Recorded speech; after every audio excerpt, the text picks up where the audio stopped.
Well, my name is JoWonda Rollins. I am a fourth grade teacher at Madison Elementary. I've been in public education for 12 years now. Prior to that, I did do a year at La Petite Academy in preschool. Teaching is my passion, it's my joy, it's my calling, it's my gifting. And when I had the opportunity to have Miss Ayana come in and share her play, I am not afraid. Of course, I jumped at the opportunity. For a lot of different reasons. One, it gave my students an opportunity to have a real live author in their presence in our classroom environment, and I knew that that was gonna plant some seeds and just charge the atmosphere. The second reason was because it tied in a lot of the standards of learning that we're working with: comprehension, inferencing, character analysis, main ideas, drawing conclusions, looking for details, and all of that is embodied in a play. So I had Miss Ayana come in and we did a screening, the very first screening with a focus group of fourth graders who are 9 and 10 years old. Most of them are 10 by the end of the school year. And we read through the play. And so they got to see the structure, and we talked about text formats with the headings and then how she built the background and little descriptions and the way she wrote out certain words like W-E-L-L-L-L-L-L-L. And the students jumped right into character. They read it with expression. They owned them. It didn't take long for them to develop their favorites. And the boys, you know, is it okay if I say the girl part? And so I also love that because they could identify with all of the characters, not just the boy characters or the girl characters. They embraced the message of the play that the story is about bringing awareness so that little bullies don't grow up to become big bullies. And the word bully and anti-bullying is really big in public schools now, but Miss Ayana brings a fresh approach.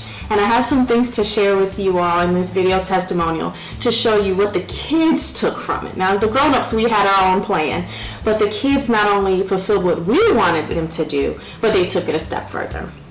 So after they read through each of the acts and the scenes in the play, they analyzed the characters. We talked about, is it believable? The interaction between the characters. Is that what you would say as a kid?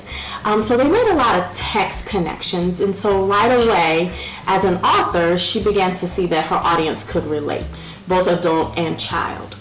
And then after we did several of the scenes, the children broke into groups.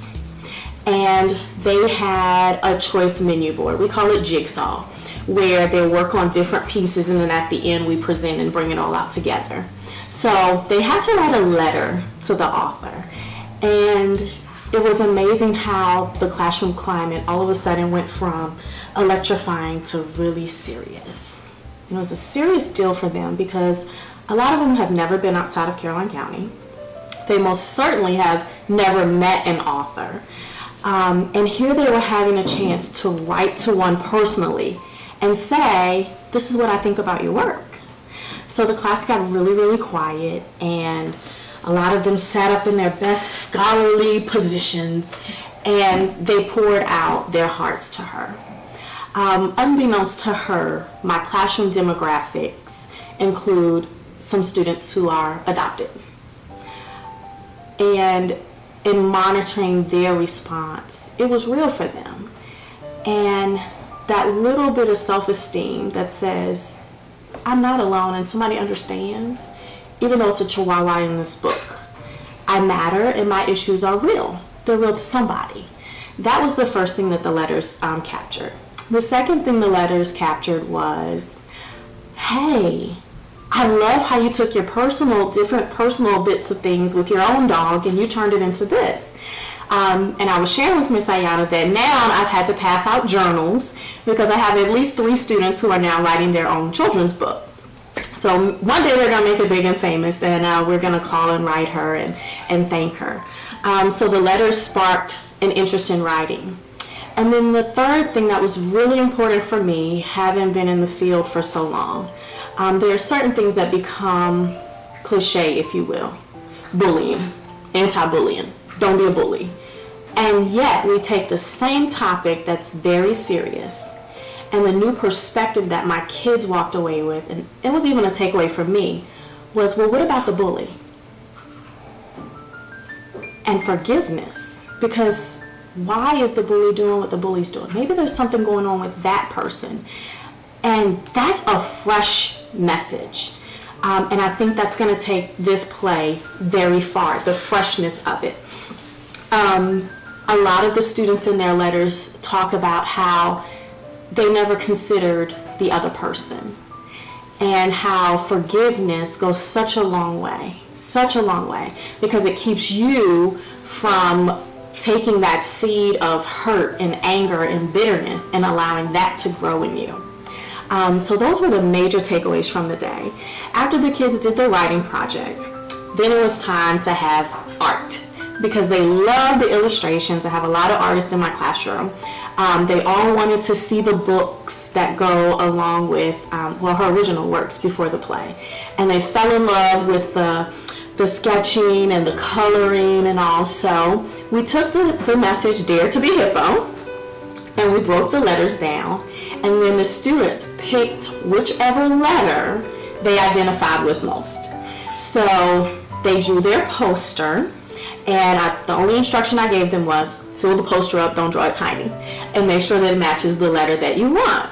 And then I took all of the artwork, and we have a bulletin board in our school. So immediately, within the same day, we were able to take the message that was shared in our classroom and share it with the school. And so we have the H and then the pictures of being happy and individualistic, positive, purposeful, and outstanding. And they turned it into their own artwork. Well, in doing that, we provided several opportunities for the kids to internalize the message. And before the end of the day, and here we are a week later, and the Dare to be Hippo message is ingrained in their vocabulary. I have a couple of students who are coming out with maybe their hair down, or wearing, I have a young lady who's now wearing dresses and things like that, and she's saying, well, I dare to be individualistic. And just to be able to put the words to something so positive, if nothing else, that was worth the day, because it is ingrained in them. It's something that I think caused a paradigm shift in my classroom. The awareness of, it's not just about me, but maybe I should consider why this other person is acting the way they're acting. And the purposeful message, it aligns with my whole mission in my classroom. I have one rule: do not disturb the learning. I have one objective: be scholarly and be stellar. And so that purposeful and that outstanding, it just worked. It just worked. So I'm very thankful to have had the opportunity to share in Miss Ayana's vision, and us doing our part to push it and to birth it forward, because this is a message that we do need to get into our mouths. We need to get it down in our spirits, and it needs to become an everyday vocabulary. Dare to be Hippo, and definitely proclaim, I am not afraid. And it does not matter where you come from. It does not matter what you look like. It does not matter your story. It's a message that children can carry and adults can carry. And so we are just so thankful. Please come out and support the play. Support her books. If she has readings, bring your children. Allow them to shake her hand. The last thing that we did, I had her to sign her autograph to put on the school bulletin board. And very quickly, those few students who happened to be standing there magically produced a sheet of notebook paper. They might never have had paper or pen all school year, but magically it appears. And they're gently asking her, Sayana, can I have your autograph, please? And my intention was to photocopy it for everybody, but there were a few that got their own personal autograph, and they folded the papers and made little plaques that sat on their desk for the rest of the day. There's one student in particular, and I'm going to get emotional, but the home life is not the best. It's a challenge. It's a lot of challenges there, but he is my one student who comes in on a daily basis, and he strives to just be stellar. And he strives to be a scholar in spite of what statistics may say his outcome should be.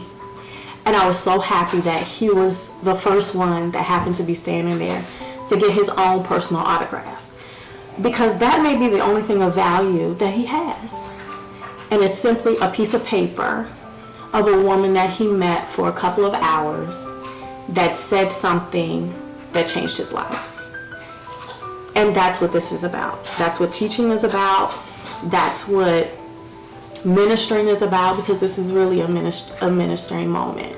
And I'm just thankful. I'm just thankful for the opportunity. Thank you. I did not mean to do that. Please.